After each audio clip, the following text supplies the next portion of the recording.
ఏంటి అంటే ఈరోజు చెప్పబోయేటువంటి అంశము ఏమై ఉంది అంటే ప్రమాదము ఎప్పుడు సంభవించును.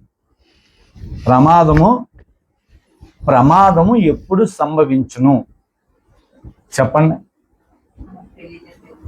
ప్రమాదం అని తెలియదు అంటారా బాబు సంజీవ్? ప్రమాదం ఎప్పుడు సంభవించు?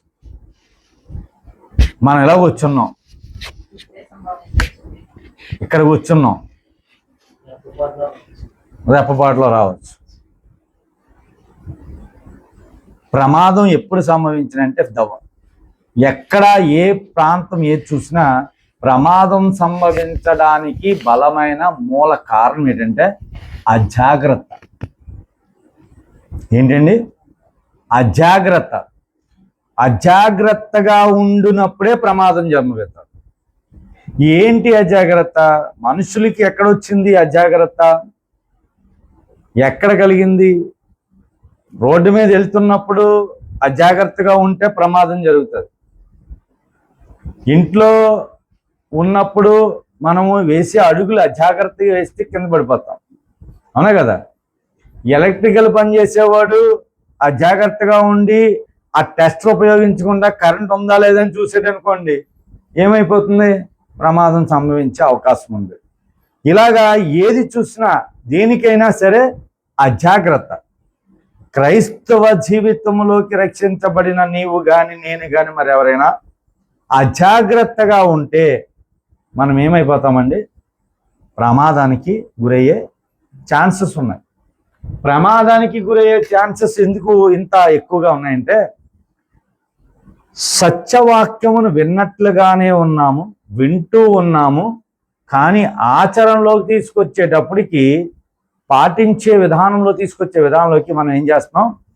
కొద్దిగా అజాగ్రత్తగా ఉంటున్నాం. జాగ్రత్త అనుకుంటూనే అజాగ్రత్తగా ఉండి మనం ఏం చేస్తున్నామంటే సత్యంలోంచి అసత్యంలోకి వెళ్ళిపోతున్నాం, అసత్యంలోంచి ప్రమాదంలోకి వెళ్ళిపోతున్నాం, ఆ ప్రమాదం నుంచి నరకానికి దగ్గరైపోతున్నాం. కనుక దేవుని బిడ్డలారా, ఈ యొక్క అజాగ్రత్తకి గల కారణం ఏంటంటే మానవుడి యొక్క స్వభావం నులివెచ్చగా ఉంటే అజాగ్రత్త వస్తుంది. దీనికి ప్రభువారు చెప్పారు. మార్కు సువార్త 8వ అధ్యాయము 15వ వచనము మాట చూస్తే మూలవాక్యాన్ని బట్టి మార్కు సువార్త సార్ ఎవరైనా తీసినట్లయితే సహకరించాలని క్రీస్తు ప్రేమను బట్టి కోరుచున్నాను. మార్కు సువార్త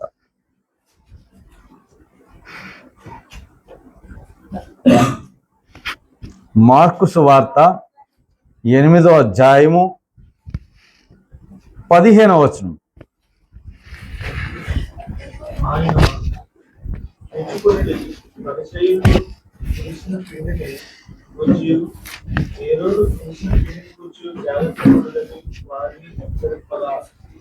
ప్రభు అయినటువంటి యేసుక్రీస్తు ప్రభువారు చెబుతున్నటువంటి మాట ఏమంటున్నారండి? చూచుకొనుడి, జాగ్రత్తగా ఉండండి. చూచుకొనుడి, జాగ్రత్తగా ఉండండి. చూడడం ఏంటి? జాగ్రత్తగా ఉండడం ఏంటి? అంటే చూడకపోవడం వల్ల కూడా మనం ఏమవుతాము? ప్రమాదంలో పడే అవకాశం ఉంది. మా వచ్చిన ఒక్కసారి చదివితే మీకు లోతైన జ్ఞానము, అభ్యాసము, అర్థము, ఆత్మీయ ఆహారము అందడానికి అవకాశం ఉందని అభిప్రాయము. మళ్ళా 15వ వచనం చదువునానా పూర్తిగా. ఆయన అంటా ఉన్నాడు, ఆయన అనగా ప్రభువారు చెప్తా ఉన్నాడు, చూచుకొనుడి పరిసయ్యుల పులిసిన పిండిని గూర్చియు, ఏ రోజు పులిసిన పిండిని గూర్చియు జాగ్రత్త పడుడని వారిని హెచ్చరించును. ఒకటేమో ప్రభువారు చెప్తున్నారు చూచుకోండి, రెండోది జాగ్రత్తగా ఉండండి. అంటే చూడకపోతే మనము జాగ్రత్త కోల్పోతాం. ఈరోజు చాలా మంది వాక్యాన్ని వింటున్నారు, కానీ ఏం చేస్తున్నారండి? చూడడం లేదు.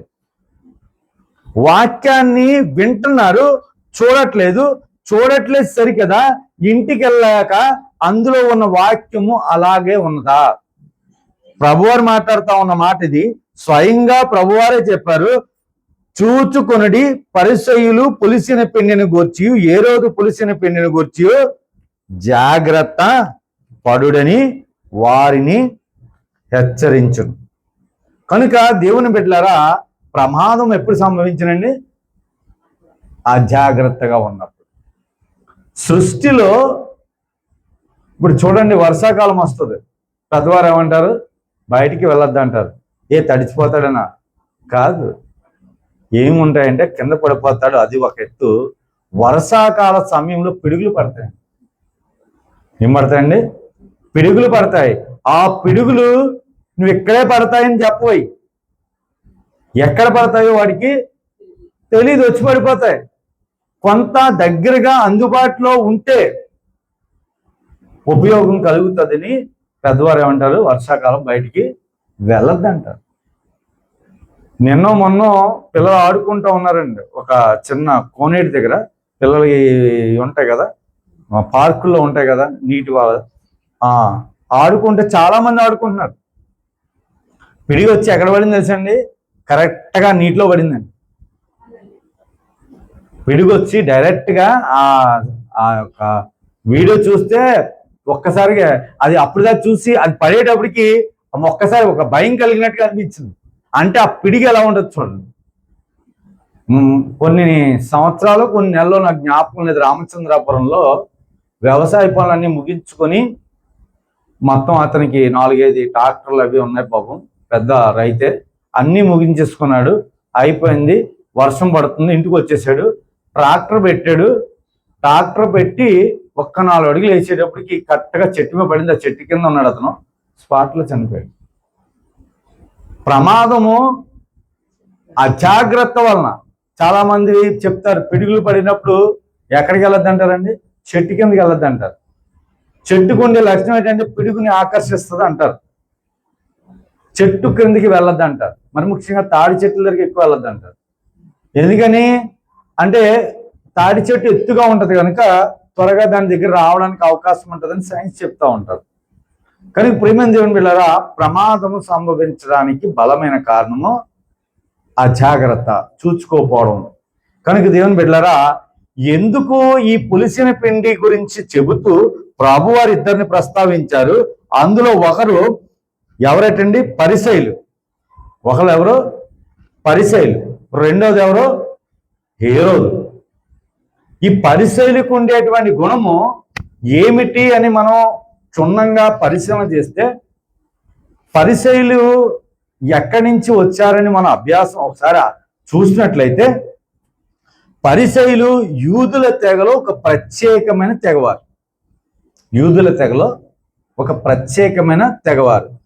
హెబ్రూ పదంలో పరస్ నుండి వచ్చిన యూదుల్లో మతనిష్ట అంటే ఒక మతాన్ని నిష్టగా ఆచరించేటువంటి పరిశీలన అన్నమాట. ఏ మతం అది? యూదులనేటువంటి మతం. ప్రత్యేకంగా ఉండాలనేటువంటి గుణం కూడా కలిగిన వారు. పరిశీలన ఎలాంటి వారు అటండి? ప్రత్యేకత కోరుకుంటారు. నువ్వు వెళ్ళిపోతే, సడన్గానే వెళ్ళిపోయి వారి దగ్గరికి ఎదురు పడితే నిన్ను టచ్ చేయడం కూడా వారు, ముట్టుకోవడానికి కూడా వారు ఏ కోణంలో కూడా వారు ఇష్టపడరు. అంటే పరిశీలకు ఉండే గుణం గురించి మాట్లాడుతున్నాను.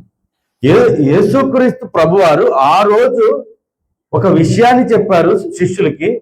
అందులోంచి ఈరోజు మీకు చెప్పబోయే అంశము, ప్రమాదము ఎప్పుడు సంభవించును. ప్రమాదము ఎప్పుడు సంభవించును? అజాగ్రత్తగా ఉండినప్పుడు. కనుక యేసుక్రీస్తు ప్రభువారు అన్నారు, చూచుకొనుడి. ఏమని చెప్తున్నారు? చూచుకొనుడి. పరిసయ్యులు పులిసిన పిండిని గూర్చి, ఏ రోజు పులిసిన పిండిని గూర్చి జాగ్రత్త పడుడి అని అక్కడ ఉన్న వారిని, శిష్యుల్ని హెచ్చరిస్తా ఉన్నారు. వారిని హెచ్చరిస్తున్నటువంటి ప్రభు వారి రోజు నిన్ను హెచ్చరిస్తున్నారు, నన్ను హెచ్చరిస్తున్నారు. ఎందుకండి పరిసయ్యుల గురించి, ఏ రోజు గురించి వారితో చెప్పారు అంటే, చాలా జాగ్రత్తగా మనుషులను మనం గమనిస్తే పరిసయ్యులకి ఒక గుణం ఉంది. అది ఈరోజు చాలా మందికి ఉందండి. మీరు ఎప్పుడైనా కొంతమంది ఏ మతంలో ఉన్నప్పటికీ కూడా వెళితే, దగ్గరికి వెళ్తే మేము ముట్టుకోనివారు. సేవకుల్లో కూడా గుణం ఉంది, మిమ్మల్ని టచ్ చేయనివారు. ఏ కారణం చేత మమ్మల్ని ముట్టుకోనివారు. ఏంటి ఇది? ఎక్కడి నుంచి వచ్చింది? ఎలా వచ్చింది అంటే ఆ పరిసయ్యుల్లోంచి వచ్చిన వారే వీరందరూ. ఎక్కడి నుంచి వచ్చారు? ఎక్కడట వీరికి ఉండే ప్రత్యేకంగా ఉండాలనేటువంటి గుణం, ప్రత్యేకత, తినడంలో ప్రత్యేకత, నలుగురు దగ్గర ఉండకుండా ప్రత్యేకత. ఇంకట వీరు ఎప్పటి నుండి వినబడుతుందంటే చరిత్ర తెలియజేస్తున్న మాట, బబులోను చెరకు తరువాత సంభవించిన వారు. బబులోను చెర సంభవించిన తర్వాత వచ్చిన వారు. వీరు కేవలం ప్రత్యేకముగా ఉండి యోధా దేశమును రక్షించాలని ఒక ప్రయత్నాలు చేసేవారుగా కనబడతా ఉన్నారు పరిసయ్యులు. ఈరోజు కూడా చాలా మంది ఏం చేస్తారంటే ప్రత్యేకంగా ఉండేవాళ్ళు వారు ఏ మతంలో ఉంటే ఆ మతాన్ని మేమే రక్షిస్తేస్తున్నాం అన్నట్లుగా ఉంటారు. అర్థమవుతుందండి? ఇప్పుడు దేవుని వెళ్ళారా?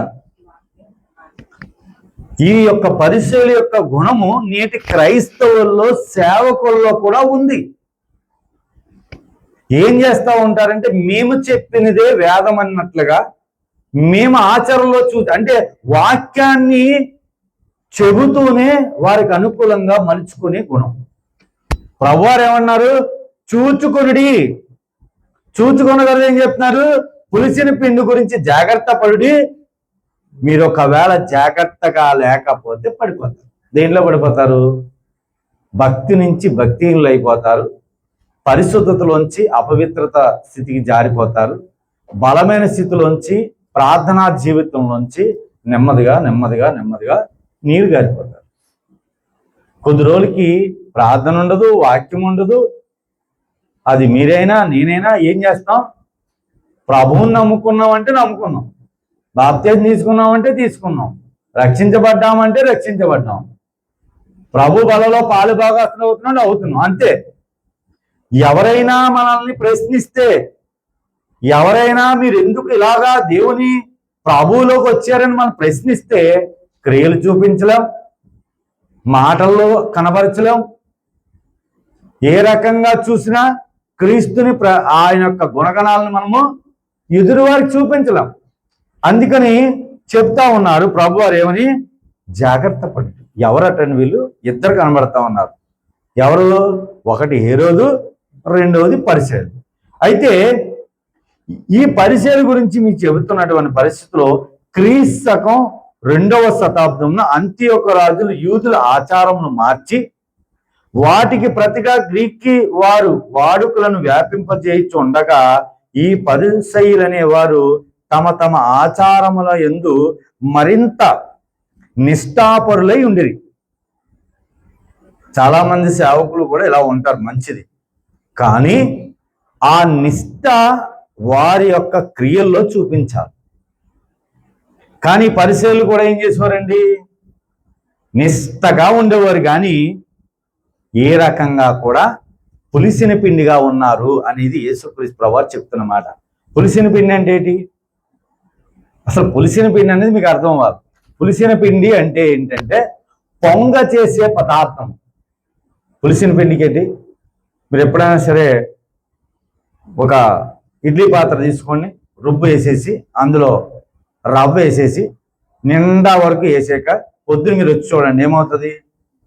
పొర్లిపోతుంది, బయటకు వచ్చేస్తుంది. అంటే ఏంటి? ఇమ్మడలేదు, అందులో ఇమ్మడలేదు. దాంట్లోంచి ఏం చేసింది? బయటికి తన్నుకొని వచ్చేసింది. ఈ యొక్క పులిసిన పిండి యొక్క స్వభావం ఏంటంటే అది ఎక్కడ ఇమ్మడలేదు. మీరు గిన్నెలో పెట్టినా బయటకు వచ్చేస్తుంది, బకెట్లో పెట్టినా బయటకు వచ్చేస్తుంది, ఎక్కడ పెట్టినా దానికి ఉన్న ఆ పరిమాణం. అలా కాదు. మీరు ఇప్పుడు అన్నం వండుకున్నారు, వార్చుకున్నారు, మూత పెట్టారు, బయటకు వస్తుందా? మరి ఏ పదార్థమైనా వస్తుందా?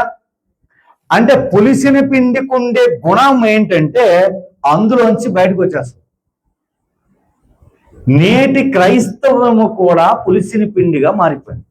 ఎందుకు ఈ మాట అంటున్నానంటే, నిజానికి క్రైస్తవ్యం అంటే ఏంటి? ఇమిడిపోవాలి.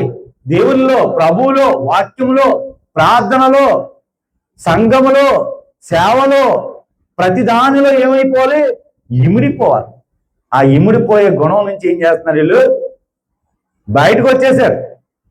బయటకు వచ్చి వాక్యమే చెప్తున్నారు, కానీ సత్యమును ఏం చేస్తున్నారు? మీకు అర్థమైనట్టుగా చెబుతూ అర్థం కాకుండా పక్కదో పట్టిస్తా ఉన్నారు. ఇప్పుడు ఇదేమో ఎట్లారా ఎందుకు ఈ మాట చెప్తానంటే ఇప్పటి వరకు చాలా మంది చెప్పారో చెప్పలేదో తెలియదు, కానీ ప్రమాదం ఎప్పుడు సంభవించినంటే ఎవరికి అర్థం కావట్లే. అజాగ్రత్త.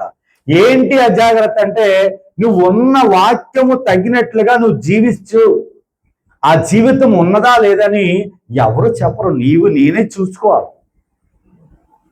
చాలా మంది ఏమంటారంటే నాకు ఎలా తెలుస్తుందండి, నేను చదువుకోలేదే, నాకు ఎలా తెలుస్తుందండి, నాకు ఎవరు చెప్పకపోతే, నాకు ఎలా తెలుస్తుందండి ఎవరు వివరించకపోతే.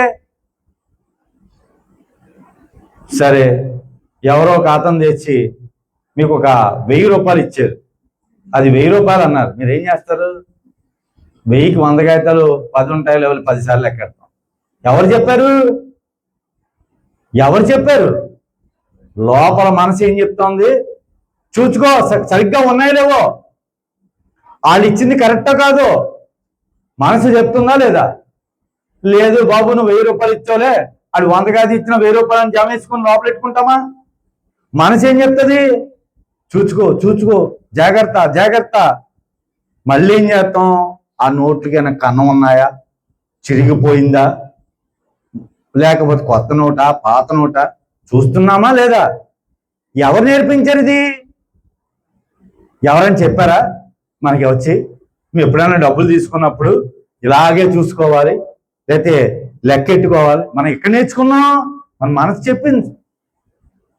ప్రభులోకి వచ్చాక, దేవుల్లోకి వచ్చాక ఇది కానీ నేను కానీ ఏం చేయాలి? చూచుట వలన నీ జీవితము మెరుగైన స్థితిలోకి వెళ్తారు. చూడతేనే కానీ ఏది తెలియదు. కనుక ప్రభువారు అంటా ఉన్నారు, పులిసిన పిండి అనగా పొంగ చేసే పదార్థం. యేసు వారిని హెచ్చరిస్తూ మీరు శ్రద్ధ కలిగి ఉండుడి. శ్రద్ధ, ఆసక్తి. ఇంకేమన్నాడండి? జాగ్రత్తగా ఉండండి. ఈరోజు అందరూ ఏమనుకుంటున్నారంటే, అందరూ భక్తి పరులు అనుకుంటున్నారు. ఈవెన్ నాతో సుద్ద ప్రపంచంలో నీతిమంతులు ఎవ్వరు లేరండి, ఆయనే నీతిమంతులు. ఎంత పెద్దవారే నీతిమంతులు కాలేకపోతున్నారు. కారణం ఏంటంటే మనుష్యుడిగా దేవుని యొక్క చిత్తం ఒకటి ఉంది. ఆ చిత్తము ఎవరి వల్ల నెరవేర్చడం అవ్వలేదండి. నెరవేర్చాలంటే సామాన్యంగా మనుషుడు ఎంత త్యాగం చేయాలి తెలుసా? ఆ త్యాగము స్వయంగా మనకు రాదండి. గ్రంథము తిరిగేసి చదివి ప్రార్థించి దేవుని సహాయం అడిగి మనం పదే పదే దేవుని గోజాడితే ఆ త్యాగం యొక్క విలువ అర్థమయ్యి త్యాగంతో మనం జీవించడం అలవర్చుకోండి. అప్పుడే వస్తుంది, లేకపోతే రాదు. మీ దేవుని బిడ్డలారా, ఇక్కడ 2 వ్యక్తులు కనబడుతున్నారు. ఒకటి పరిసయ్యులు, 2 హేరోదు. పరిసయ్యులు ఎవరనగా యూదుల తెగ, ఒక ముఖ్యమైన తెగవారు. కనుక జాగ్రత్తగా గమనించండి.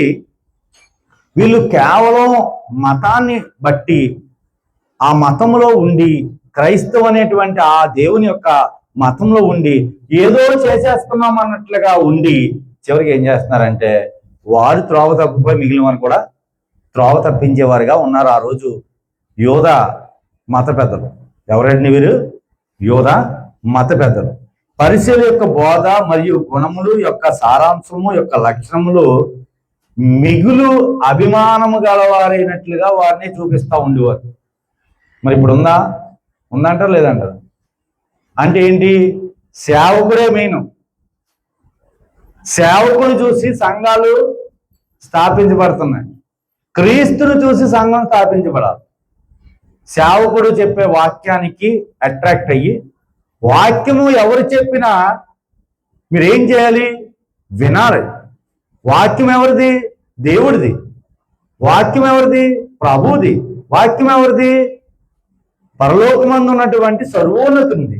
ఇవి ఎవరు చెప్పినా వినాలి. కానీ ఈరోజు ఏం చేస్తున్నారంటే ఒకరిని చూసుకుంటున్నారు, ఆయన చెబితే వాక్యం అంటున్నారు. ఎవరు చెప్పినా ఇంకా అది వాక్యం కాదు. మనం ఏం చేయాలండి? చూడాలి. చూస్తే నీకు అర్థమవుతుంది. కానీ మనం ఏం చేస్తాం? అతన్ని చూస్తాం. స్టేజీ మీద ఉన్న వ్యక్తిని చూస్తాం. స్టేజీ మీద ఉన్న వాళ్ళని చూసి మనం ఏం చేసుకుంటాం అంటే దాన్ని మనసులో పెట్టుకుంటాం. అదనుకుంటాం. అది కాదు, వాక్యాన్ని చూడాలి. కనుక ప్రియదేవుని బిడ్డలారా, ఈ పరిసయ్యులు పాత నిబంధన మాత్రమే కాక ధర్మశాస్త్రమును ఆచరించుతూ పెద్దల పారంపర్యములను మిగులు నిష్ఠతో ఆచరించేవారట. ఏం చేసేవారండి పరిశీలి కొన్ని కొనం ఏంటి, పెద్దలు పారంపరిచారు. మనకి వస్తున్నాయి, అప్పుడప్పుడు వస్తున్నాయని లేవండి, కడతాం కదా. పెద్దలు పారంపరిచారు, అప్పుడప్పుడు కుర్రలు కడుతుంటారు కదా, కడుతుంటారు లేదా, పెద్దలు పారంపరిచారు. ఇంకా ఏంటి చిలకరింపులు, ఈ ఎక్కడి నుంచి వచ్చాయి, పెద్దల పారంపర్యాచారు.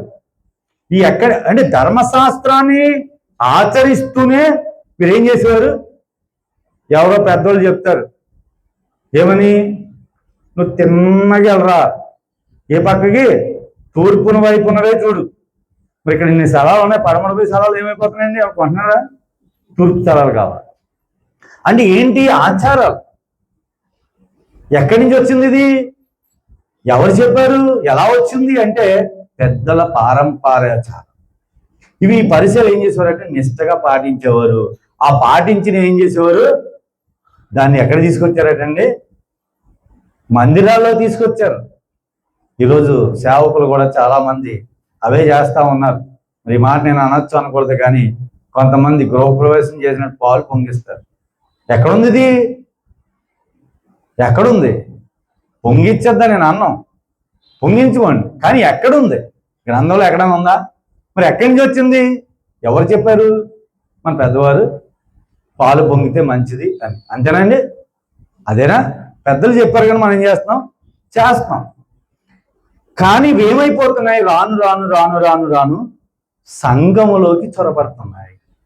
సంఘములోకి చొరబడి ఏమవుతున్నాయి, దేవుని వాక్యాన్ని తగ్గించి ఆచారాలు ఎక్కువయ్యి మనుషుడు ఏమైపోతున్నాడు, నెమ్మదిగా నెమ్మదిగా పులిసిన పిండి వలె ఇమడలేకపోతున్నాడు. ఎక్కడ ఇమడలేకపోతున్నాడు, సంఘములో ఇమడలేకపోతున్నాడు, సత్యంలో ఇమడలేకపోతున్నాడు, పరిశుద్ధతలో ఇమడలేకపోతున్నాడు, దేవుని యొక్క అనుకూలమైన జీవితంలో ఇమడలేకపోతున్నాడు. పొంగిపోయి బయటకు వచ్చినట్లుగా సంఘంలోంచి బయటకు వెళ్ళిపోతున్నాడు. అర్థమవుతుందండి, పులిసిన పిండికి ఉండే గుణం ఏంటి, ఇమడదు.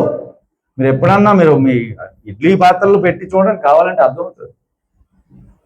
1 కేజీ పిండి శుభ్రంగా ఆడించి దానికి 3 కేజీలు ఇడ్లీ రవ్వ కలిపి ఒక గిన్నె నిండా వేసి పొద్దున్న చూస్తే ఏమవుద్ది, మొత్తం బయటకు వచ్చేస్తుంది. ఆ ఇమ్మలేని గుణం తీసుకొచ్చి సంఘంలో నేర్పిస్తే నీవు ఇమ్మలేవు, నేను ఇమ్మలేను. ఎందుకని, నేర్చుకుందదే, తెలుసుకుందదే, కానీ నీవు నేనేం చేయాలి, సత్యములో ఉన్నదా లేదా అని వాక్యాన్ని తిరిగేసి, అందుకే అన్నాడు, ఆయన ఏమన్నాడు, చూచుకొనుడి దేని గురించి అంటే పులిసిన పిండి గురించి చెబుతూ పరిసయ్యులు హేరోదుల గురించి జాగ్రత్త. అజాగ్రత్తగా ఉంటే మనం ఏమి కోల్పోతామో ఈరోజు మీకు చెప్పాలని ఒక ఆశ. ప్రియదేవుని బిడ్డలారా, ఇదే మార్కు సువార్త 7వ అధ్యాయంలో ఒక విషయం దాగి ఉంది. నేటి సువార్తికులు ఇట్టి రీతిగా అన్నిటికీ తగునమ్మా అని అన్య ఆచారాలను తీసుకొచ్చి సంఘంలోకి బోధకులను చెప్పుకుంటూ పరిశీలన వలన లోపల శుద్ధి కాలేక బయట శుద్ధి అయ్యి చివరికి ఏమైపోతున్నారంటే అపరిశుభ్రంగా జీవిస్తా ఉన్నారు. 7వ అధ్యాయం 1 నుంచి మీరు చదువుతా ఉంటే ఎన్నో లోతైనటువంటి దైవికమైన విషయాలు ఇక్కడ కనబడతా ఉన్నాయి. యెరూషలేము నుండి వచ్చిన పరిసయ్యులను చాలా జాగ్రత్తగా గమనించండి. ఇంకొక తెగవారు, ఇంకొక నామము కనబడుతోంది. ఎవరటండి, యెరూషలేము నుంచి వచ్చిన తెగవారిలో ఎవరైనా పరిశీలతో పాటు ఇంకోళ్ళు ఎవరున్నారు, ఎవరండి, శాస్త్రి గారు ఉన్నారు. శాస్త్రులలో కొందరును ఆయన యొద్దకు కూడి వచ్చి, ప్రభువారి యొద్దకు కూడి వచ్చి, ఆయన శిష్యులలో కొందరు అపవిత్రమైన చేతులతో అనగా కడుగని చేతులతో భోజనము చేయట చూతురు. ఇప్పుడు పెద్దలు ఏమంటారు, బయటికి వెళ్ళి కురవాడు తిరిగి బయట తిరిగి వస్తారే, కాళ్ళు చేతులు కడుక్కోరా అంటారు. అవునండి, అది ఎవరి కొరకు, బయట తిరిగి వస్తే కాళ్ళు చేతులు కడుక్కుంటూ వాడు భోజనం చేసినప్పుడు బయట ఉన్న బ్యాక్టీరియా కానీ అవేమి కడుపులోకి వెళ్ళవని పెద్దలు చెప్తారు. అది మంచిదే అయినప్పటికీ యేసుక్రీస్తు ప్రభు వారి యొక్క శిష్యులు ఏం చేశారటండి, బయట నుంచి వస్తూ చేతులు కడుక్కోకుండా భోజనం చేయటం వలన అక్కడ ఉన్నటువంటి పరిసయ్యులు శాస్త్రులు ఏమంటున్నారు, ప్రభువారిని ప్రశ్నిస్తా ఉన్నారు. ఏమని ప్రశ్నిస్తా ఉన్నారు, ప్రభువారిని అటండి చూడండి, శిష్యులలో కొందరు అపవిత్రమైన చేతులతో అనగా కడుగని చేతులతో భోజనము చేయట చూచిరి. పరిసయ్యులను యూదులందరూ పెద్దల పారంపర్యాచారమును బట్టి, ఈ ఆచారం ఎక్కడి నుంచి వచ్చింది? అక్కడి నుంచి చేతులు కడుక్కొని భోజనం చేసే ఆచారం పెద్దలు చెప్పారు. ఆ పెద్దల పారంపర్యాచారం బట్టి ఇక్కడికి వచ్చింది. వీళ్ళు చేసి జరిగిస్తున్నప్పుడు శిష్యులు ఏం చేశారంటే కడుక్కోకుండా భోజనం చేశారు. ఆ భోజనం చేసిన సమయాన ప్రభువారు అక్కడే ఉన్నారు. ప్రభువారు అక్కడ ఉన్నప్పుడు పెద్దలు యూదులు అందరూ కలిసి ఎవరు ప్రశ్నిస్తున్నారు? ఇప్పుడు నేను ఉన్నానండి, ఇన్ని మంచి మాటలు చెప్పాను, మీరు విన్నారు, 4 అడుగులు వేసినారితో ఏ కారణం చేతన్నా ఇప్పుడు చెప్పిన మాటను బట్టి మరి ఏదైనా మాట చేసినప్పుడు తక్కువ ఇప్పుడే కదండి మీ పాస్టర్ గారు ఇన్ని విషయాలు చెప్పారంటే ఎవరు ప్రశ్నిస్తారు? నన్నే కదా. అక్కడ ప్రభువారిని ప్రశ్నిస్తా ఉన్నారు శిష్యులు చేసినటువంటి పనిని బట్టి. జాగ్రత్తగా గమనించండి, చూడండి ఏమంటున్నారటండి, చదువునాను.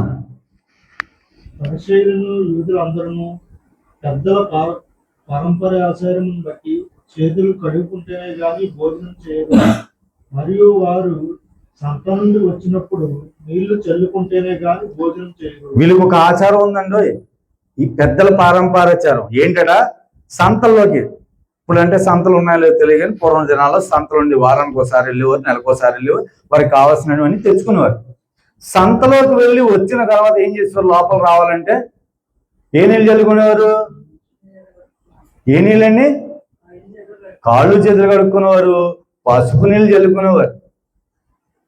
నీళ్ళు చల్లుకోవడం అంటే అది కాళ్ళు చేతులు శుభ్రంగా కడుక్కొని లోపల రావడం. ఎందుకని? ఏదైనా మలినమైనది ఏదైనా ఉన్నట్లయితే ముట్టుకుంటే నీవేమైపోతావు? శుద్ధి చేయబడతావు అనే ఒక లక్షణం. నీళ్లు చల్లుకుంటే కానీ లోపలికి వచ్చేవారు కాదు, కాళ్ళు జల్లు కడుక్కుంటే కానీ భోజనం చేసేవారు కాదు. కానీ శిష్యులు ఏం చేశారు? శిష్యులు ఎలా చేశారు? ఇవన్నీ పెద్దల పారంపరాచారాన్ని పక్కన పెట్టి యేసుక్రీస్తు ప్రభువారితో ఉండగా, యేసుక్రీస్తు ప్రభువారితో వచ్చిన తర్వాత ప్రభువారితో పాటు లోపలికి వెళ్ళి వారి చేతులు కాళ్ళు కడుక్కోకుండా భోజనం చేశారు. భోజనాన్ని బట్టి పెద్దలు ఏం చేశారు? యూదులు ఏం చేశారు? పరిసయ్యులు ఏం చేశారు? శాస్త్రులు ఏం చేశారు? ప్రభువారిని ప్రశ్న వేస్తా ఉన్నారు. ఏమి మీ శిష్యులు ఇట్లా చేశారని కింద చెప్తా ఉంటాను. ఇదియుగాక గిన్నెలను, కొండలను, ఇత్తడి పాత్రలను నీళ్ళలో కడుగుటకు మొదలగు అనేక ఆచారములను వారు కడుగుతున్నామా లేదా? మనం సంవత్సరంకి ఒకసారి కడిగేస్తున్నామా? ఎక్కడి నుంచి వచ్చేది ఇది అంటే శుభ్రం చేయొద్దని చెప్పట్లా, శుభ్రం చేయండి మంచిదే, కానీ ఎక్కడి నుంచి వచ్చేవి? వారానికి ఒక రోజు ఇవి ఇలా చేయాలి, సంవత్సరానికి ఒకసారి అలా చేయాలి, ఇంకో రోజు మరోలా చేయాలి. ఎక్కడి నుంచి వచ్చేవి? పెద్దల యొక్క పారంపర ఆచారాలు. మన పెద్దలు చెప్పారు లేదా? కానీ అందులో మంచి ఉంది, మంచితో పాటు మరొక మంచి ఉంది. ఆ మంచిని గ్రహించక మంచినే పట్టుకున్నామా? జాగ్రత్తగా అర్థం చేసుకోవడం ప్రయత్నించండి. మంచితో పాటు మరొక మంచి ఉంది. ఆ మంచి ఏంటి? నీ ఆంతర్యం శుభ్రం పడాలి, నీ మనసు శుభ్రం పడాలి, నీ మనస్సాక్షి శుభ్రం పడాలి, నీ ప్రవర్తన శుభ్రపడాలి, నీ నడవడికి దేవునికి అనుకూలంగా అనేకులు ఉపయోగకరంగా మార్చబడాలి. అది పెద్దలు చెప్పిన ఆచారాలు పాటిస్తూ నువ్వు నేను నేర్చుకోవి. అవి మనం ఏం చేస్తాం? అవి వదిలేస్తాం, వారు చెప్పింది చేస్తాం, మనకు మేలు కలగలేదని అనేకసార్లు ఏం చేస్తాం? ఎవరో ఒకరి మీద నిందేస్తూ ఉంటాం. కానీ ప్రభువారు చెప్తా ఉన్నారు, గిన్నెలను, కుండలను, ఇత్తడి పాత్రలను నీళ్ళలో కడుగుట మొదలగు అనేక ఆచారములను వారు అనుసరించడు వారు. అప్పుడు పరిసయ్యులను, శాస్త్రులను, నీ శిష్యులు ఎందుకు పెద్దల పారంపరాచారం చొప్పున నడుచుకొనక అపవిత్రమైన చేతులతో భోజనము చేయదురని ఆయన అడిగిరి. అందుకైన ఎవరు? యేసుక్రీస్తు ప్రభువారు వారితో ఇలాగ చెప్పును, ఈ ప్రజలు పెదవులతో నన్ను గణపరచుదు గాని వారి హృదయము నాకు దూరంగా ఉన్నదంటారా లేదంటారా? చాలా మంది ఈరోజు ఏం చేస్తున్నారంటే దేవునికి స్తుతి స్తుతి స్తుతి, స్తోత్రం స్తోత్రం స్తోత్రం, హల్లెలూయా హల్లెలూయా హల్లెలూయా, యేసునామం యేసునామం యేసునామం అంటా ఉంటారు. కానీ వారి హృదయం లోపల, వారి యొక్క ఆంతర్యం లోపల, వారి యొక్క నడవడికలో, వారి హృదయంలో, ఉద్దేశంలో, వారి తలంపులో మార్పు రాకపోతే, వాక్యానికి అనుకూలంగా లేకపోతే, నీతి యావత్తు న్యాయం జరిగించినట్లుగా సత్యం లేకపోతే, మీకు అర్థమవుతుందా లేదా? అంటే ఎందుకు చెప్తున్నారు ప్రభు వారు, పెదవులతో నన్ను కనపరచుదురు కానీ వారి హృదయం నాకు దూరముగా ఉన్నది.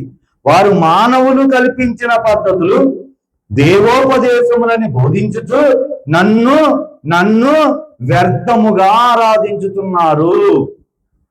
దేవుడికి కావాల్సింది ఏం తెలుసండి? నువ్వు చేతులు కడుక్కోబో, గుమ్మాలు శుభ్రం చేసుకోబో, లేకపోతే తలస్నానం చేయకపో, నీళ్లు చల్లుకోవు, వంట పాత్ర శుభ్రం చేసుకోపో. ఇవన్నీ భౌతిక సంబంధమైనవి, శరీర సంబంధమైనవి. దేవుడికి కావాల్సింది ఏంటంటే సార్, నీ హృదయం శుద్ధి చేయబడాలి, నీ మనసు శుద్ధి చేయబడాలి, నీ ప్రవర్తన పరివర్తన చెందబడాలి, నీ నడవడిక ఆ దేవునికి అనుకూలంగా అనేకులకి ఇష్టలుగా మార్చబడాలి. నీ మాట చూస్తే అవునంటే అవును, కాదన్నట్లుగా ఉండాలి. అబద్ధం అనేది రాకూడదు, అపవిత్రమైన పదాలు ఉపయోగించకూడదు.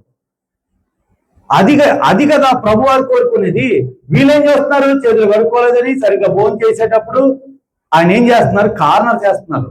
ప్రభు వారు అంటా ఉన్నారు, పెదవులతో నన్ను గణపరచొద్దు, హృదయం నాతో కావాలి. హృదయం అందుకంటాడు మత్తయి ఇదే మత్తయి చూడండి, ఒకసారి వచ్చేద్దాం, మీకు అర్థమవుద్ది. 5వ అధ్యాయం చూడండి, 8వ వచనం చూడండి, మీకు ఈ విషయం అవగాహన కలుగుతుంది. హృదయ శుద్ధి గలవారు ధన్యులు. ఇప్పుడు నువ్వు ఇల్లంతా శుభ్రం చేసుకున్నావు, హృదయం శుభ్రం చేసుకోవాలా? దేవుడు వస్తాడా?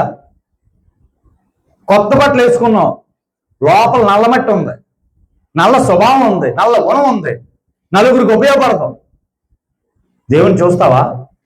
అదే కదా ప్రభు వారు అడుగుతున్నారు ఆ పరిసయ్యులని, శాస్త్రుల్ని, అక్కడ ఉన్నటువంటి పెద్దలని. ఏమంటున్నారు?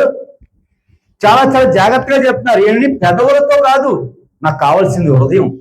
అందుకే అన్నాడు చూడండి, హృదయ శుద్ధి గలవారు ధన్యులు, వారు దేవునిని చూచెదరు. సమాధానపరచు వారు ధన్యులు, వారు దేవుని కుమారులు అనబడదు. అది కదా ప్రభువారు కోరుకునేది. అందుకే అన్నారు ఆయన, వాక్యమును జాగ్రత్తగా చూడాలి, చూచుకొనిడి జాగ్రత్త పడుడి.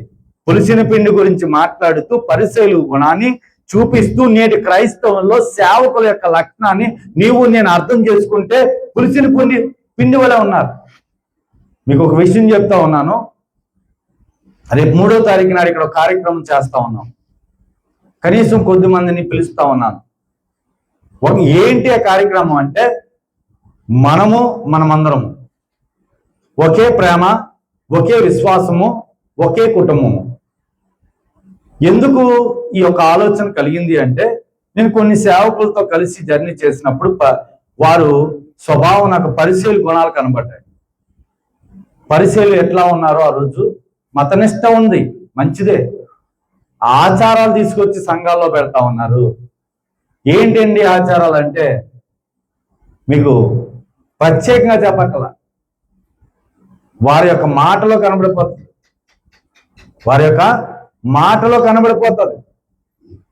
ఆచారాలు. కనుక దేవుని బిడ్డలారా, ఇవన్నీ చూసినప్పుడు నాకు కొంత లోపల బాధ కలిగింది. ఏదో కొంతమంది సేవకులను పిలిచి వారితో 2 మాటలు మాట్లాడి అందరితో కూర్చొని ప్రార్థన చేయించి, ఇప్పుడున్న క్రైస్తవ సమాజంలో ఈ రకంగా ఉంటే రాబోయే నెక్స్ట్ జనరేషన్కి ప్రమాదం ఉంది, ఈ అజాగ్రత్త ఆ రోజు ప్రమాదంలో నిలుతుంది అని ఒక దేవుని యొక్క ప్రేరణతో మనమందరం అనేటువంటి కాన్సెప్ట్తో ఒక కార్యక్రమం చేయబోతా ఉన్నాం. ఆ కార్యక్రమానికి ముందుగా 3వ తారీఖు నాడు ఇండియన్ క్రిస్టియన్ డే సందర్భంగా ఒక 20 నుంచి 30 మంది సేవకులు ఇక్కడ రమ్మని చెప్పాను. వచ్చిన పిమ్మట వారితో ప్రార్థించుకొని ప్రారంభించాలని నా తపన. ఎందుకనంటే, నా ప్రార్థన దేవుడు వినకపోయినా ఆ వచ్చిన వారిలో ఏ ఒక్క నీతిమంతుడి ప్రార్థన నా దేవుడు వింటే నేను తలంచిన ఆ యొక్క పనిని మేలవుతుందేమో అని ఒక ఆశ. దాన్ని బట్టి రేపు 3వ తారీఖు నాడు వీలైతే మీరు కూడా రండి, ప్రార్థించండి, వెళ్ళండి. 14వ తారీఖు నాడు ఉదయం 10 గంటల నుంచి 1 గంటల వరకు ఇక్కడ ఈ యొక్క తిమ్మాపురం గ్రామంలో ఇక్కడే అనేక మంది సేవకులు ఆహ్వానిస్తున్నాం. వారి ప్రార్థనతో ఆ కార్యక్రమాన్ని ముందుకు తీసుకెళ్తాం. 14వ తారీఖు నాడు సాయంకాలం నాడు ఇక్కడే మీటింగ్ ఉంటుంది. ఆ 15వ తారీఖు ఉదయం స్త్రీల బైబిల్ తరగతి పెడతా ఉన్నాం. మన తిమ్మాపురంలోని సేవకురాలు ఒక ఆమె మనకి పరిచయస్తురాలు, మన కుటుంబ సభ్యురాలు. ఆమెను ఆహ్వానించాం. మరొక మధ్యాహ్నం బైబిల్ తరగతి నిమిత్తం మరొక ఆమెను ఆహ్వానించాలని తలంపులో ఉన్నాం. రేపు అంటే వాళ్ళ మధ్యాహ్నం వాళ్ళు రమ్మని చెప్పారు. ఎందుకని ఆడవారిని పిలిచి మీకు వాక్యం చెప్పేస్తున్నాను తెలుసండి. బైబిల్ తరగతి అంటే స్త్రీల సదస్సుకి స్త్రీలు చెప్పడం వల్ల కొంత దైవికమైన జ్ఞానం మీకు అర్థమవుతుంది. ఆ 2 దినాలు ఈ రకంగా ప్రోగ్రాం చేయాలని ఆశపడతా ఉన్నాం. 15వ తారీఖు నాడు సాయంకాలము మన యొక్క బ్రదర్ జేమ్స్ గారు వస్తూ ఉన్నారు. మీకు వీలైన మట్టికి అనేక మందిని ఇక్కడ తీసుకురావడం ప్రయత్నించండి. మీరు ఒకవేళ ఆటో పెట్టమంటే మేము పెడతాం, లేదు మీరు వెళ్ళి తీసుకురావాలనుకో దానికి ఖర్చులు మేము ఇస్తాం. మీరు తీసుకొచ్చి ఒక్క ఆత్మ రక్షించబడి దేవునిలో నిలబడి సత్యమును తెలుసుకొని పరిశుద్ధముగా మార్చబడి మాట మార్చుకున్నా, నడక మార్చుకున్నా, వారి జీవితాన్ని దేవునికి అనుకూలంగా మలుచుకున్నా మాకు దేవుడు ఇచ్చేటువంటి ఆ కృపను బట్టి నేను ఆ 2 రోజుల మీటింగ్ బట్టి సంతోషం కలుగుతుందని ఆశ. కానీ ప్రయత్నం చేయండి. అయితే దేవుని బిడ్డలారా, ఎందుకు ఈ రకమైన ఆలోచన వచ్చిందంటే నేటి సేవకుల్లో ఈ గుణగణాలు ఉన్నాయి. పెద్దల పారంపర్యాచారాలు తీసుకొస్తా ఉన్నారు. అప్పుడు చూడండి, మళ్ళా మత్తయి సువార్తలో ఒక్కసారి వచనము ఆ కంటిన్యూ చేయనా, 8వ వచనము.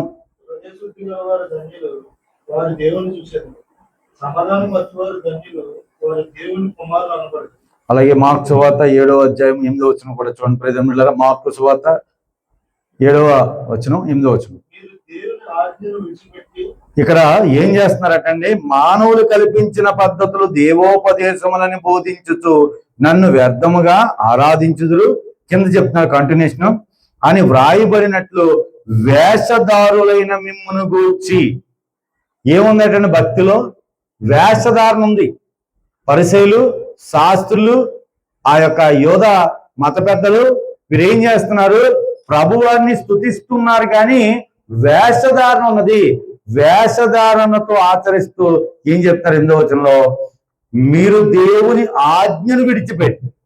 ఆజ్ఞ అతిక్రమం ఏంటండి? ఆజ్ఞ అతిక్రమం పాపం. దేవుడు ఒక ఆజ్ఞ ఇచ్చాడు. ఏమని?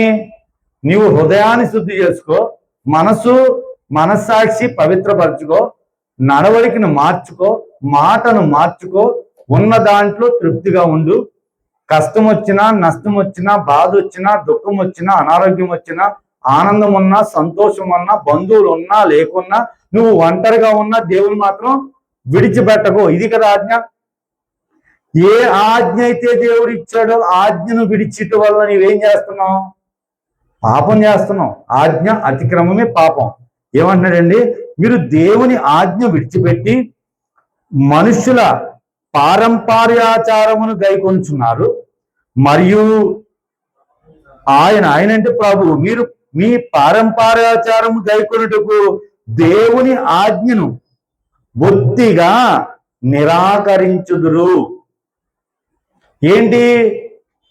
మనుషులు తీసుకొచ్చినటువంటి పద్ధతులనేమో దేవోపదేశములనేమో బోధిస్తా ఉన్నారు.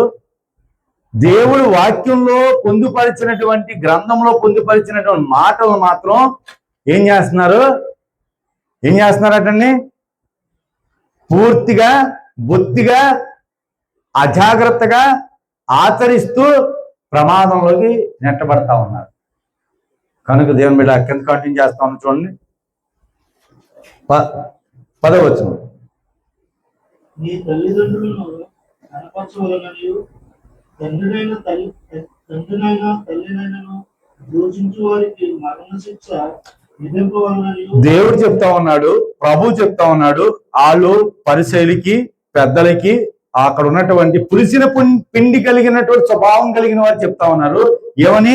నీ తల్లిదండ్రులను గణపరచవలననియు తండ్రినైనను తల్లినైనను దూషించిన వానికి మరణ శిక్ష విధింపవలనను. ఒకవేళ అలాగైతే మనందరూ చచ్చిపోతాం. నిజమే, వాస్తవం. తల్లిని దూషించినా, తండ్రిని దూషించినా ఏం చేయమన్నాడండి? పాత నిబంధన ప్రకారం ఏం చేయమంటున్నాడండి? చంపేమంటున్నాడు. దేవుని వాక్యం చెప్తున్న మాట ఇది. తండ్రిని పొరపాటును దూషిస్తే చంపే, తల్లిని పొరపాటును దూషిస్తే చంపే. అలాంటి మరణ శిక్ష విధించమని వాక్యం చెప్తా ఉంది. ఒకవేళ అదే గాని ఇప్పుడు ప్రభుత్వం అమలు చేస్తే ఎంతమంది నేటి యువతరం ఎవరైనా యువకులు ఉంటారంటారా? అవకాశమే లేదు. కానీ వాక్యం చెప్తున్న మాట ఏం చెప్తుంది? నీ తల్లిదండ్రులను గణపరచవలనియు తండ్రినైనను తల్లినైనను దూషించిన వారికి మరణ శిక్ష విధింపవలనియు మోసే చెప్పిన కదా. అయినను మీరు ఒక తన తండ్రినైనను తల్లినైనను చూసి నా వలన నీకు ప్రయోజనకరమవునది ఏదో అది కోర్బాను అనగా దైవర్పితమని చెప్పినలా తన తండ్రికైనను తల్లికైనను వాని ఏమీ చేయలేక మీరు నియమించిన మీ పారంపర్యాచారముల వలన దేవుని వాక్యం నిర్ధకము చేయదు. ఇటువంటివి అనేకములు మీరు చేయుదరని చెప్పు. ఏం చేస్తున్నారటండి? ఇప్పుడు అదే జరుగుతా ఉంది. తల్లికి తండ్రికి ఒక మొత్తం అన్నం పెట్టలేడు. వృద్ధాశ్రమంలో వెళ్ళిపోయి ఎవరో బర్త్డేకి ఫంక్షన్ చేస్తాడు. జరుగుతుందా లేదా? బతుకుండగా ఒక మొత్తం అన్నం పెట్టలేడు. చనిపోయాక 1000 మంది భోజనం పెడతాడు. బతుకుండగా ఒక రోజు ఆమెతో గడపలేడు. చచ్చిపోయాక సమాధానం కూర్చుని గంటలు ఎడుతూ కూర్చుంటాడు. బతుకుండగా ఏ రకంగా ప్రేమను చూపించలేడు. చనిపోయాక నలుగురి మధ్యలో ఏదో ప్రేమ ఉన్న వాళ్ళగా వేషధారణ. సత్యం చెప్తున్న మాట, వాక్యం చెప్తున్న మాట. ఆ రోజు పరిచయం ఇలాగే ఉన్నారు, ప్రభుని నమ్ముకున్న వారు అలాగే ఉన్నారు. ఈ రోజు నీవు నేను అలా ఉన్నామా? అలాగని ఉంటే నేనేం చేయమంటది సార్? మరణ శిక్ష విధించమంటున్నాడు. కనుక దేవుని బిడ్డ, నీవు నేను అలా ఉన్నామేమో చూసుకోవాలి. ఎక్కడ చూసుకోవాలండి? అద్దం అనే వాక్యం దగ్గరికి వచ్చి, ప్రభు వాక్యం దగ్గరికి వచ్చి కళ్ళ ముందు పెట్టుకొని, పాస్టర్ గారు ఇప్పుడు నేను చెప్పిన దాంట్లో తప్పు ఉందా ఒప్పు ఉందా మీరేం చేయాలి? చూడాలి. చూస్తేనే కానీ తెలియదు. నేను సత్యం చెప్తా. ఒకవేళ చూశాక తప్పు ఉంటే మీరు ఏం చేయాలి? నన్ను నిలదీయాలి. నిలదీసినప్పుడు నేనేం చేస్తాను? మరొకసారి ఆ తప్పు చేయకుండా ఉండడానికి ప్రయత్నం చేస్తాను. మిమ్మల్ని బట్టి నేను జాగ్రత్త పడతాను. వాక్యం చెప్పినప్పుడు మీరు ఏది చెప్పినా చెప్పి విని కల్పనా కథల వైపు దురదల చెవులు గలవారే. లోక విషయాలు చెబుతా ఉంటే వింటూ ఆహా ఓహో అనుకుని ఆమె నేను ఇంటికి వెళ్ళిపోయి మళ్ళీ చార్జర్ మీరు వస్తే చెప్పిన దానికి అర్థం కాక వినదానికి మీరు ఆచరణలో తీసుకురాలేక పరిశుద్ధ జీవితం ఎక్కడ వస్తుంది? రాగలుగుతుందా? రాదు. మీరు అపరిశుభ్రంగానే ఉండిపోతారు. కనుక దేవుని బిడ్డలారా, చాలా చాలా జాగ్రత్తగా ఉండవలసినటువంటి సమయం వచ్చింది. ఆ వేషధారణ వలన భక్తి గలవారు ఇతరులను ఏం చేసేవారటండి? తృణీకరించేవారు. ఈరోజు చాలా మంది తృణీకరిస్తా ఉన్నారు. పెద్ద పెద్ద సేవకులు ఏం చేస్తున్నారంటే విమర్శ ఎక్కువైపోయింది. ఎదుటి వారిని ప్రేమించే తత్వము లేదు. వేషధారణ కలిగిన భక్తి ఏం చేస్తాడా? దేవుని ప్రేమించేవారు, ఇంకా ఒక్క మాట చెప్పాలంటే క్రీస్తు విరోధుల్లో ఈ వేషధారణ కలిగిన వారే ముఖ్యులట. వేషధారణ ఎవరైతే ఉందో వాళ్ళే ముఖ్యులుగా ఉంటారట. మీరు చూడండి, పెద్ద పెద్ద సంఘాల్లో నాయకులు ఉంటారు. నాయకులు అంటే ఆ సంఘంలో ఉన్న పెద్ద ఎలా ఉంటాడంటే, ఆదివారం వచ్చిందంటే అతని యొక్క మంచి నలుగురు చూసేటట్లుగా తెల్లని బట్టలు వేసుకుని అందరినీ ప్రేమగా పలకరించి, ఆప్యాయంగా పలకరించి, ఆహ్వానించి ఆ రోజు అంతా వారితో గడిపి, ఆ సాయంకాలము ఆ రోజు గడిచాక మొదటి రోజు సోమవారం చూస్తే ఆయన ఇంటికి వెళ్ళి ఆయన ప్రేమ కనబడుతుంది, ఆ వేషధారణ కనబడుతుంది. సంఘంలో చూపించడం కాదు, నీ నడవడికలో చూపించాలి, నీ క్రియల్లో చూపించాలి, నీ మాటలో చూపించాలి, నీ కుటుంబంలో చూపించాలి, నీ బిడ్డల దగ్గర చూపించాలి. అది దేవుడు కోరుకునేది. అందుకే అన్నాడు, హృదయ శుద్ధి గలవారు ధన్యులు వారు దేవుని చూచారు. ఎప్పుడైతే నువ్వు దేవుని చూచావో నీ జీవితంలో సమాధానం వచ్చేస్తుంది. దేవుని కుమారుగా నువ్వు పెంచబడతావు. ఎప్పుడైతే పెంచబడ్డావో వేషధారణ ఉండదు, ఆ పరిచయ గుణాలు ఉండవు, శాస్త్రుల గుణాలు ఉండవు, పెద్దల పారంపర్యాచారాలు ఉండవు, లోకాసలు ఉండవు, శరీర కోరికలు ఉండవు, అసంతృప్తిని జీవితానికి రాదు. ఒకవేళ అనారోగ్యం వచ్చినా అది నాకే మేలు చేయడానికి వచ్చిందని బాధలో కూడా దేవుని ఏం చేస్తావు? స్తుతిస్తావు, కీర్తిస్తావు, కొనియాడతావు. కష్టంలోనూ నష్టంలో కూడా దేవుని ఏం చేస్తావు? ఘనపరుస్తావు. కానీ మనము వేషధారణ ఉంటే కష్ట నష్టాల్లో మనం ఏం చేస్తాం? దేవుని తృణీకరిస్తాం. పరిసయ్యులు కూడా అలా తృణీకరించేవారు. దేవునితో ఉంటూనే దేవుని యొక్క ఆజ్ఞలు ఏం చేసేవారు? వాళ్ళు తృణీకరించేవారు. కనుక ప్రేమ దేవుని వెళ్ళారా, మత్తయి సువార్త 27వ అధ్యాయము ఈ వచనాలు చదువుకొని ముగించుకుందాం. మత్తయి సువార్త 27వ అధ్యాయము 62 నుంచి 66 వరకు చూద్దాం. ఈ పరిసయ్యులలో కొందరు యాజకులతో కలిసి యేసును పట్టుకొనుటకు మనుషులను పంపి చివరికి చూడండి, ఎవరి వలన యేసుక్రీస్తు ప్రభువారు పట్టబడారటండి. ఆ రోజు సిలువకి అప్పగించిన వారెవరు? పరిసయ్యులే, ప్రభుతో ఉన్నవారే. ఈ రోజు సిలువకి మళ్ళా ఎవరు అప్పగిస్తున్నారు? ఒకసారి చూద్దాం, అర్థమవుతుంది. 11:4 ఎబ్రిలో 11:6 అనుకోండి. ఒకసారి ఎబ్రి తీనానా, 11:6 ఎబ్రి 11:6 చూడనా. ఈ రోజు ఎవరు అప్పగిస్తున్నారు? ఆ రోజు పరిసయ్యులు అప్పగించారు. ఈ రోజు పరిసయ్యులు లాంటి వారు అప్పగించారు.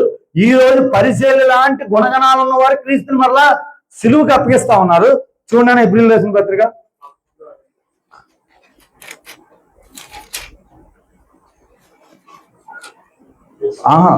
6వ అధ్యాయము 4వ వచనం. 6వ అధ్యాయము ఎబ్రిల్ రాసిన పత్రిక 6వ అధ్యాయం 4వ వచనం. ఒకసారి వెలిగింపబడి పరలోక సంబంధమైన వరమును రుచి చూచి పరిశుద్ధాత్మలో పాలివారై దేవుని దివ్య వాక్యమును, ఈ శక్తులే కాకుండా రాబో యుగ సంబంధమైన శక్తుల ప్రభావమును అనుభవించిన తరువాత తప్పిపోయిన వారు ఎవరి విషయంలో అంటే తమ విషయములో దేవుని కుమారుని మరలా సిలువ వేయచ్చు బాహాటముగా ఆయనను అవమానపరుచుతున్నారు గనుక మారు మనసు పొందునట్లు అట్టి వారిని మరలా నూతన పరచుట అసాధ్యము. అంటే ఏంటి? ఆ పరిశీలకు ఉండే లక్షణాలే ఈరోజు సేవకుల్లో నాలాంటి వారిలో ఉంటే, నేను ఇంకా మార్చుకోకపోతే, ఇంకా ప్రవర్తనలో మార్పు రాకపోతే దేవుని మరలా ఇప్పుడు ఏం చేస్తున్నాను? ఇప్పుడు ఏం చేస్తున్నానంటండి? సిలువేస్తున్నాను. ఆ రోజు ఆయన సిలువేసి, ఆ రోజు ఆయన హింసించి ఆయన బాధ పెట్టిన వారి కన్నా ఈ రోజు నా ప్రవర్తన వల్ల ఏం చేస్తున్నానంటే మరలా సిలువుకి ఆయన అప్పగిస్తున్నాను. కనుక ఎందువలన జరుగుతుందంటే లోపల ఏముంది? పులిసిన పిండి కలిగినటువంటి స్వభావము. ఈ పులిసిన పిండి ఏం చేస్తుందంట? ఏమట్లేదు హృదయంలో దేవుని ఉంచట్లేదు, బయటికి నెట్టేస్తుంది, బయటికి తోసేస్తుంది. పవిత్రతను ఉంచట్లేదు, పరిశుద్ధతను ఉంచట్లేదు, నీతిని ఉంచట్లేదు. దీంట్లో ఉన్న చెడు గుణాలు, చెడు లక్షణాలు, చెడు అలవాట్లు, చెడు బలహీనతలు ఏం చేస్తుంది? దేవుణ్ణి కూడా ఉంచనివ్వకుండా అది నిండిపోయి పొర్లిపోయి చివరికి ఏం చేస్తుంది? పాడైపోయే స్థితి దిగజారిపోతుంది. కనుక దేవుని బిడ్డలారా, మత్తయి సువార్త ఇప్పుడు చూద్దాం. ఇప్పుడు 27 నుంచి 62, 66 దాకా ఈ పరిసయ్యులు యేసుక్రీస్తు ప్రభువుని ఎలా అప్పగించారు ఇప్పుడు మీకు అర్థమవుతుంది.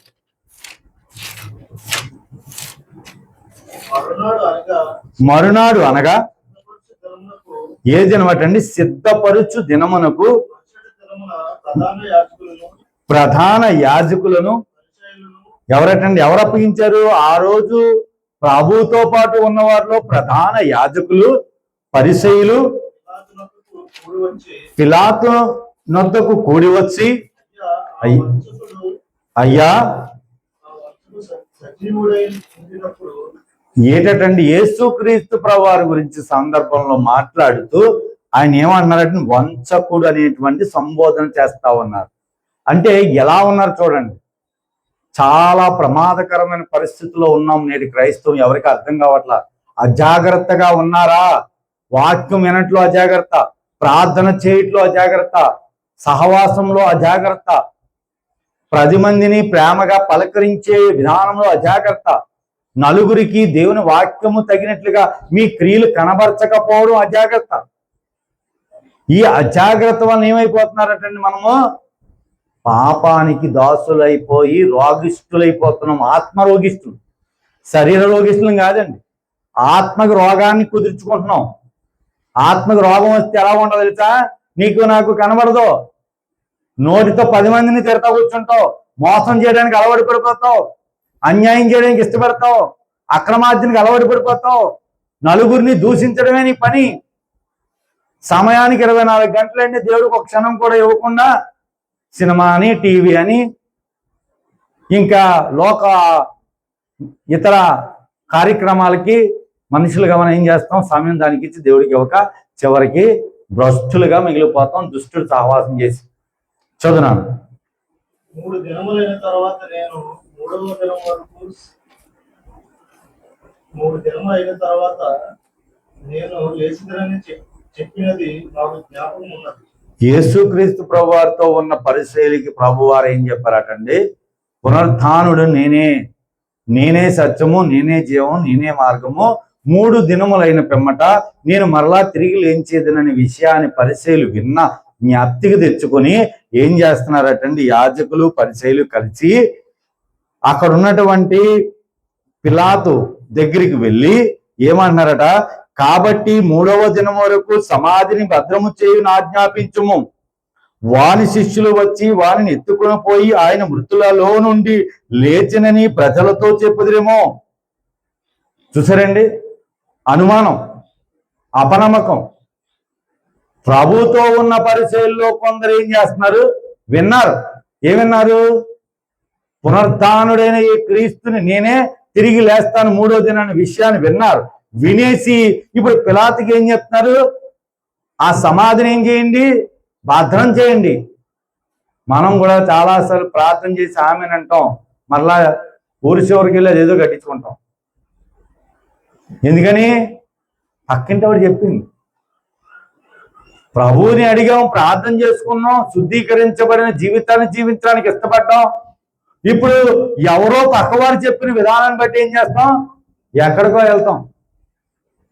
సత్యంలో ఉన్న వాళ్ళు మనం ఏమైపోతున్నాం? పడిపోతాం. వారు అదే పని చేశారు. కనిపించానా? అందుకు పిలాతు కావలి వారు ఉన్నారు కదా, మీరు వెళ్ళి మీ చేతనైనంత మట్టుకు సమాధిని భద్రం చేయని వారితో చెప్పును.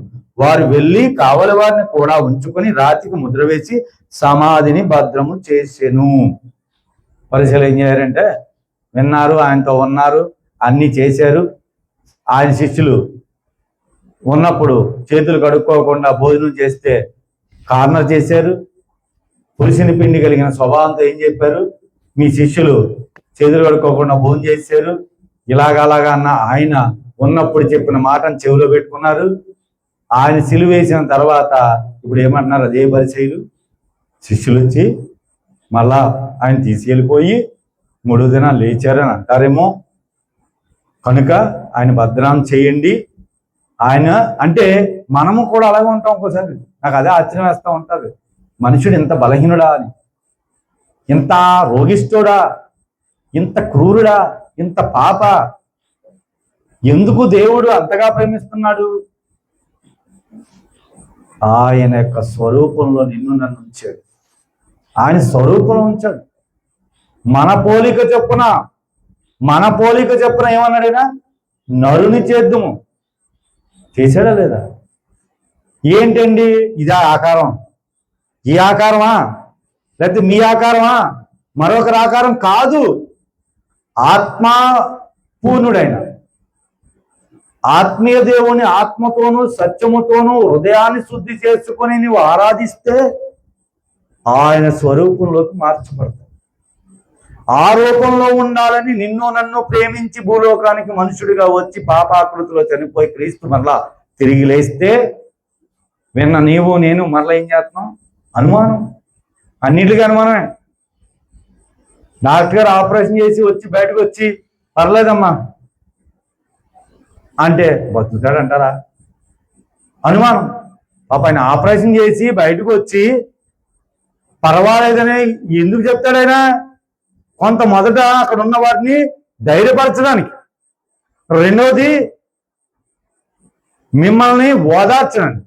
అన్నీ చెప్పాక బతుకుతాడంటావా? అంటే ఇంక అర్థం ఏంటి? అర్థమేంటి చెప్పండి? ఈరోజు నీవు నేను అలాగే ఉన్నావు. నువ్వు మరలా జీవిస్తావు, మరలా బ్రతుకుతావు, మరలా నా నామమును బట్టి నువ్వు సజీవ లెక్కలో ఉంటావు. ఆ ప్రాణాన్ని నీకు ఇస్తున్నాను ఆత్మీయ దేవుడిగా అన్ని ఆయన స్వరూపంలో నువ్వు ఉంటే ఇస్తానంటే మరలా డౌటే నీకు నాకు. బతుకుతానంటావా? మరలా బతుకుతానంటావా? కనుక ప్రియమైన బిడ్డలారా, అందుకే అన్నాడు ఆయన జీవమైన దేవుడు, సజీవుడు, ఆయనతో నువ్వు ఉన్నావు, నీతో ఆయన ఉన్నాడు. కనుక ప్రియమైన బిడ్డ, సమయం పోనీయకండి. పులిసిన పిండి కలిగిన వారి ప్రపంచంలో చాలా మంది ఉన్నారు. ఆనాడు పరిశీలలాగా ఈనాడు సేవకులు ఉన్నారు. ఎందుకు ఈ మాట పదే పదే చెప్తున్నా అంటే, నేను చాలా మీటింగ్లు వెళ్తూ ఉంటాం, మీరు అవకాశం ఉన్నప్పుడు వెళ్తూ ఉంటారు, మమ్మల్ని పిలుస్తూ ఉంటారు, మేము వింటూ ఉంటాం. విన్నప్పుడు మాకు ఆశ్చర్యం వేస్తుంది. వారిని ప్రశ్నిస్తే వారు మమ్మల్ని మనకి ఎప్పుడు పిల్లరు, మళ్ళీ మనం పిల్లరు. ఎందుకని? వారిని యేసుక్రీస్తు ప్రభువుని పరిశీలి ఎలాగైతే ప్రశ్నించి సిలువగా అప్పగించారో, ఈనాటి సేవకులు పరిశీలకునాలతో ఉండి వారిని నలుగురిలో ప్రశ్నిస్తే మమ్మల్ని పిల్లరు సరికదా, మమ్మల్ని మీద ఏం చేస్తారంటే దుష్ప్రచారం చేస్తారు. కనుక దేవుని బిడ్డలారా, మా యొక్క తలంపు ఏంటంటే మనమందరం ఒకటే కుటుంబము, ఒకటే విశ్వాసము, ఒకటే ప్రేమ, ఆయన కుమారులుగా జీవించాలనేది మా తపన. అలా ఉండాలంటే వేషధారణ ఉండకూడదు, పులిచిన పిండి గుణం ఉండకూడదు, మట్టి స్వభావ లక్షణాలు ఉండకూడదు, క్రీస్తు స్వరూపంలోకి రావాల్సిందే. తద్వారా నీవు నేను దేవునికి అనుకూలంగా జీవించగలుగుతాం. అదే మనం దేవునికి ఇచ్చేటువంటి గొప్ప కానుక. అంతేగాని భూ సంబంధమైన వెన్ని ఇచ్చినా సున్నా. మనసిచ్చుడి కన్నా నీవు లోకంలో ఏది ఇచ్చినా ప్రయోజనం లేదు. కళ్ళు మూసుకుని వచ్చిన ప్రార్థన చేసుకుందాం. కృపా సత్య సంపూర్ణుడా, సకలాశీర్వాదములకు కారణభూతుడా, తండ్రి మీకే కృతజ్ఞత వందనములు, స్తుతులు, స్తోత్రమయ్యా. మమ్మల్ని ఇటు రీతిగా ఉంచి మా స్థితిని మెరుగైన పరిస్థితులు ఉంచడానికి తండ్రి మాకు అందించిన ఈరోజు వర్తమానాన్ని, సువర్తమానాన్ని బట్టి వందనాలు. పులిసిన పిండి వలె ఉండొద్దు, పెద్దల పారంపర్యాచరణని ఆచరించవద్దు. అవి లోకం సంబంధించింది. ఒకవేళ మీరు ఉపయోగించినా చేసినా హృదయం అనేది శుద్ధి అవసరము, ఆంతర్యం పరిశుద్ధపరచబడాలి. తల్లిదండ్రుల విషయంలో మేము అజాగ్రత్తగా ఉంటే ఎంత ప్రమాదాన్ని కొని తెచ్చుకుంటున్నామో వాక్యం బట్టి హెచ్చరించారు. ఏ కోసాన కూడా మరి అజాగ్రత్త పనికిరాదు, ప్రమాదం పంచుల్లోకి వెళ్ళిపోతామని. ఆ రోజు క్రీస్తుని సిలువేసిన ఆ పరిశీలు గుణగణాలు ఈరోజు మాలో ఉంటే మేము మరలా సిలువేస్తున్నామని హెచ్చరించారు తండ్రి. అందును బట్టి మీకు కృతజ్ఞత వందనములు, స్తుతులు, స్తోత్రమయ్యా. విని విడిచిపెట్టేవారిగా కాకుండా విన్న వాక్యమును జ్ఞానం అభ్యాసించి ఆత్మ జ్ఞానమును సంపాదించుకొని మా నడకను, మా మాటను, మా చూపును, మా ఆంతర్యమును, మా మనసును, మా హృదయమును సమస్తమును మార్చుకొని మా కుటుంబాన్ని దేవునికి అనుకూలంగా మార్చుకొని పరిశుద్ధతలో జీవింపచేయమని అడుగుచు ఈ కొద్ది ప్రార్థన మీ సన్నిధిలో చేర్చుకోమని నజరేయుడైన యేసు క్రీస్తు వారి యొక్క దివ్య నామమును అడుగుచున్నాం మా పరమ తండ్రి. ఆమేన్, ఆమేన్. అందరికీ వందనాలు.